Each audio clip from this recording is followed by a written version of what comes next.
So we're back in the Amigo booth, and this time we're talking to Bernd Keller. Hopefully I pronounced your name close to the right way. That's correct, yeah. Perfect, awesome, and we're going to take a look at 2 more games.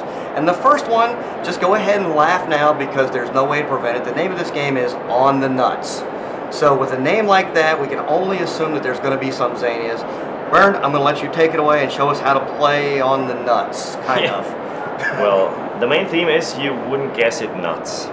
Nice. So each of the players represents a special tribe of squirrels. That's the 4 tribes we have here. Okay. And tries to gather as many nuts as possible to survive the winter. So first thing we have to do is select one of those 4 tribes. You go first. I can just pick any tribe. They're all identical, I'm just going with these illustrated guys in different ways. So I take the ones with the bandana because they look badass. So we don't need the other ones. Excellent. So the cards we have with the squirrel tribes is actually the holes.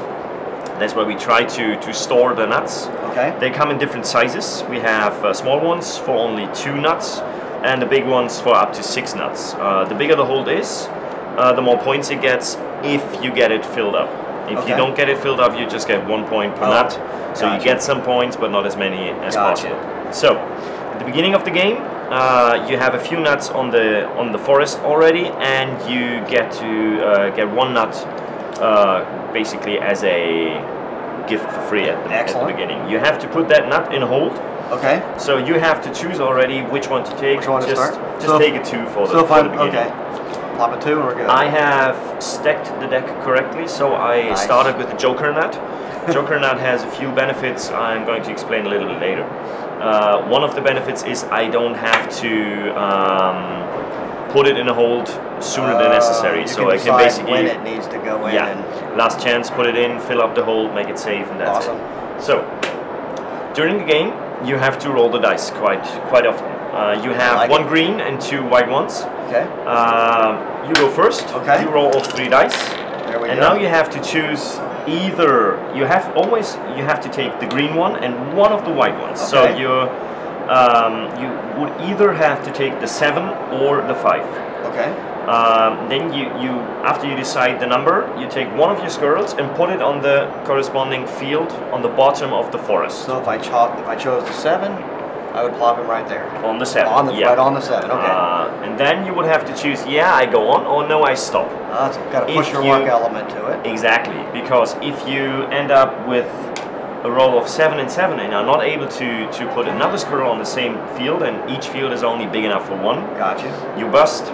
Okay. You remove all your squirrels you put on the bottom row, and the next player is on. So you have to decide. Exactly. So the good move would have been to take the 5, not the 7, and keep on rolling. Cool. Because basically you would like to get as many squirrels as possible in the forest. So I plop a 4 out. So yeah, I press my luck. 1 or 2 more rolls. And now I pop a 3 out. Yeah, 3's already good. Keep pressing my luck. I've still got 7. Yeah, 1 more. How bad could it be? And there's my. We'll go ahead and take the 9. Yep. And I'm gonna stop. Okay. So if you decide to stop, you push all the squirrels from the bottom row in the first third of the forest. Gotcha. Now is the first opportunity to actually score nuts. If you have 2 nuts, the first third is the 2 area, then the 3 and then the 4 area. Gotcha. If you have 2 squirrels of the same color in the 2 area, you get to score the card which is lying on the bottom. Gotcha. So this time you have 2 in this area, so you get this nut. Get that. Put it in front of you. The squirrels you use to get the nut, they go back to your return to you. Only 1, nothing, only 1, so nothing goes. You refill the nuts and it's the next player's turn. Exactly. So, there are a few problems now. We have 4 different kinds of nuts. We have walnuts, we have Bucheckern, I think beech nuts. Okay. And acorns. And walnuts. I already had them. So we have 4 types of nuts. There's another kind of nut in there somewhere. Yeah, I'm not really a biologist. So, each hold can only store 1 type of nut. Gotcha. So you have to choose which type of nut you would like to put in the hold. If I start with this guy here. Yeah.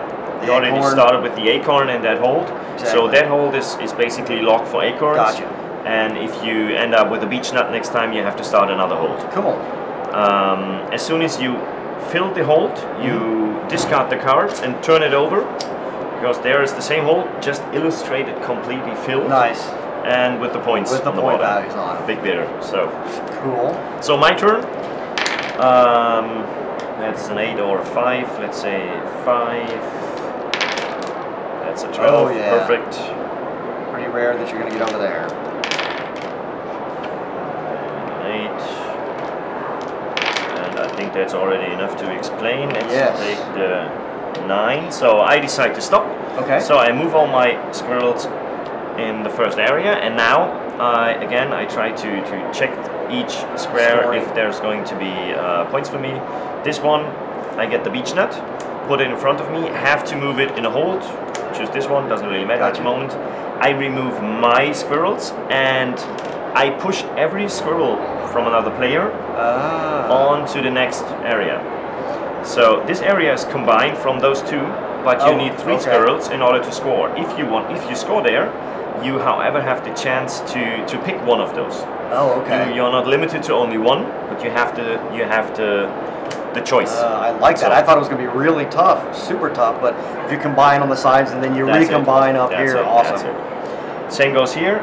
I remove 2 because I only need 2 in order to score the walnut. I have to put it in a hold, like this one, and I only push squirrels from different players up there. So I'm not pushing my own squirrel over there, and this one stays there. It's only 1 and 1. So during the game, more and more squirrels are pushed up.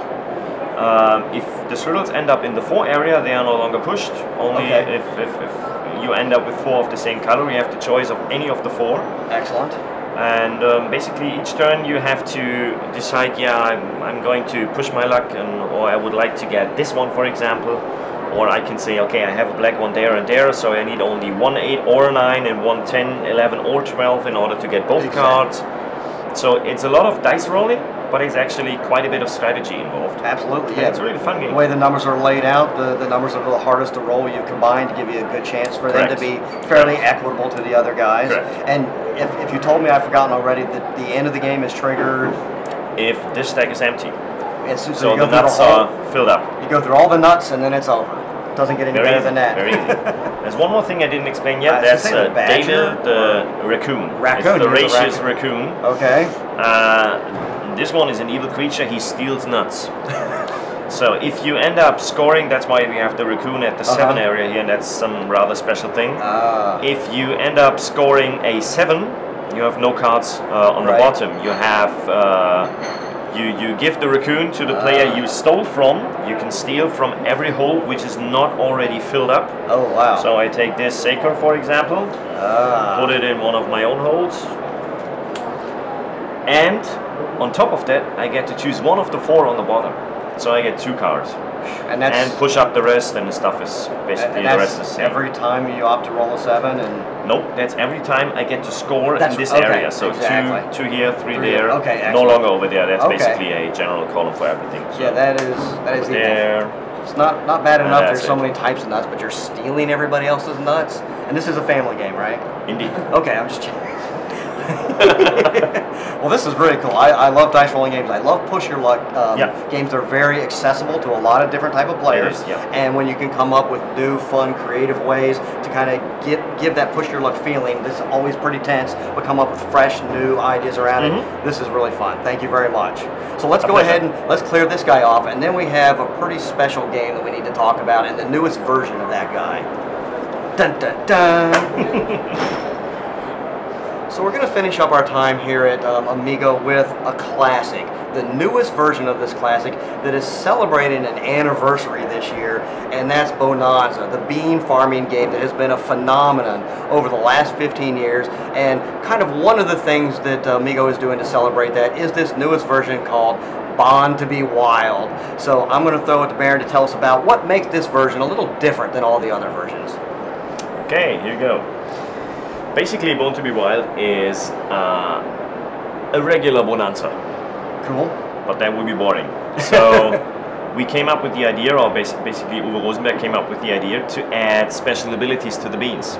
Nice. So we no longer have like the Helmbohne or the Yin Yang bean, which are all identical. Right. We have different versions of the same bean. So we have Helmbohne, which is a rather special, the regular one with the normale Bohnometer.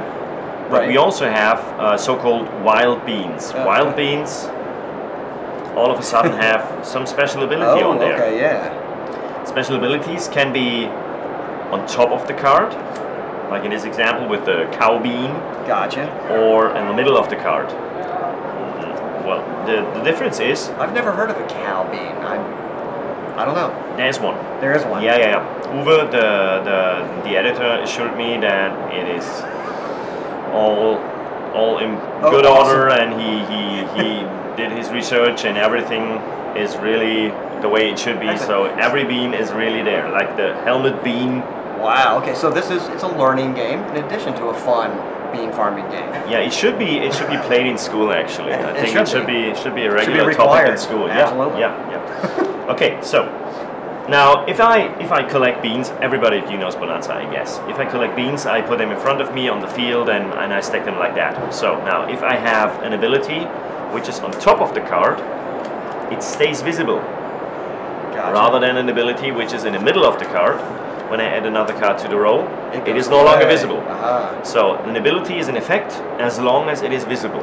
Nice. So I have the choice to, if I have this black bean, I have the choice to either plant another one on the same field and get rid of the ability, or to say, nah, I don't want to plant any other black beans in order to keep the ability going for me. Okay. And there are some rather good abilities to go with. I imagine are there some good combinations of abilities? There are a lot of combinations. Wow. That just elevates this game to another level.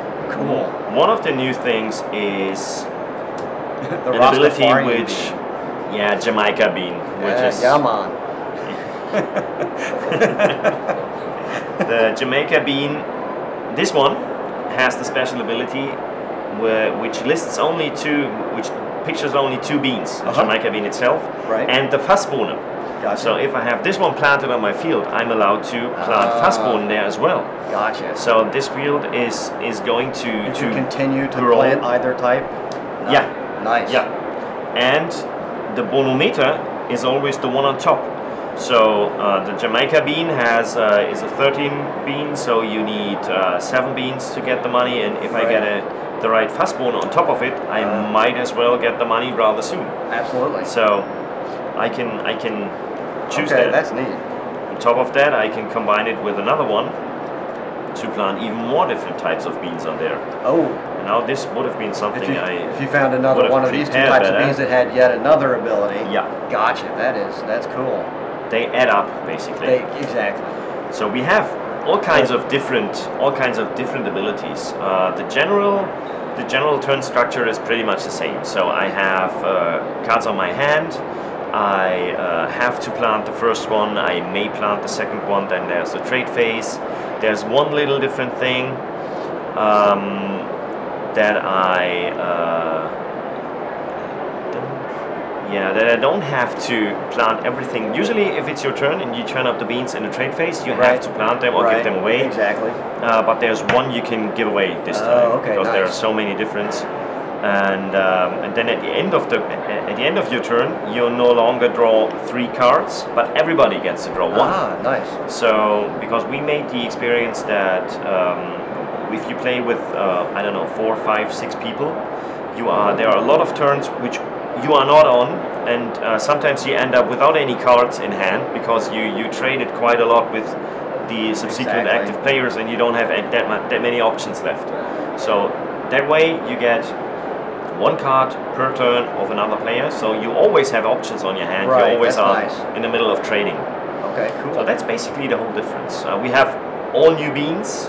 With all new illustrations by Bernd Keller, the same guy who illustrated every Bohnanza game from us. The artwork is all very familiar. Yeah. Now, we've been lucky enough to get several versions of Bohnanza over in the States. Do you think that Born to be Wild is something that we might see an English language distributor for sometime in the future? Well, our expert lady is for sure trying to do that. Okay. I know you have a lot of fans. Okay. I would think so, yeah. Let's talk a little bit before we leave this. This is the 15th anniversary of Bohnanza, correct, right? Correct. It's been around. It's been a game that's kind of a staple in everybody's collection now. It's spawned, obviously, from the first game, many thematic sequels and expansions, even a board game, all kinds of other crazy stuff. But you told me the other day when we were talking, there's going to be, Bohnanza is going to kind of help out in an auction coming up soon that from some great artwork we just saw. Yeah. Well, our marketing department thought about what to do with the anniversary, and they came up with a plan to ask illustrators we used to work with in the past to illustrate a bean of their choice in a way of their choice, without any restrictions at all. Whatever. So they chose, the blue bean, and they can do whatever they like with the blue bean. And all those originals are going to be auctioned off in, I think the first 4 are already auctioned off. Okay. In this show in Essen, we do one tomorrow, Saturday and Sunday each. Nice. At the booth, live auction. And the remaining ones are going to be auctioned in, I think, Vienna and in the internet. Okay. So I fear you will not be fast enough to auction the originals when you see this, but it was fun. And all the benefits, all the money we receive from the auctions we're going to give it away for charity for the Tabaluga Stiftung. That's basically for children. Okay, awesome. And with the illustrations, those 15 beans, we're going to produce a small series of 1,000 copies, which are produced in cooperation with Ludofakt. Nice. You made the movie about them. Watch it. It's great. And they are produced it basically for free. We don't earn anything. We sell it as a whole bunch to Spiel. Oh, that's awesome. They sell it for a fixed price without earning anything, and the whole profit from the thing is going to be given out to charity as well. That's awesome. And I have to tell you, the artwork was amazing. The pieces that we saw hanging out were just awesome. So different. Yes, you would want any of these for yourself. I assume that after time you might be able to find some pictures online, but you're going to be able to possibly even see this special edition card game that has all that artwork. Is fabulous. And it's going to be really tough to get a hands on one of those, because 1,000 units is really very small. Yeah, very small. Yeah. You might have to know somebody in a factory. That might help. That might do it. I don't know. The pictures are online, obviously, at amigo-spiele.de. There's a link to the Bohnanza webpage. Okay. And we have pictures of all the originals there. Awesome, awesome. We'll definitely send everybody there. Well, before we leave, do we have any new stuff coming from Amigo? Not that we're talking about today, but that we know in the next few months or even a year that are, a special project that you guys are working on that you can share?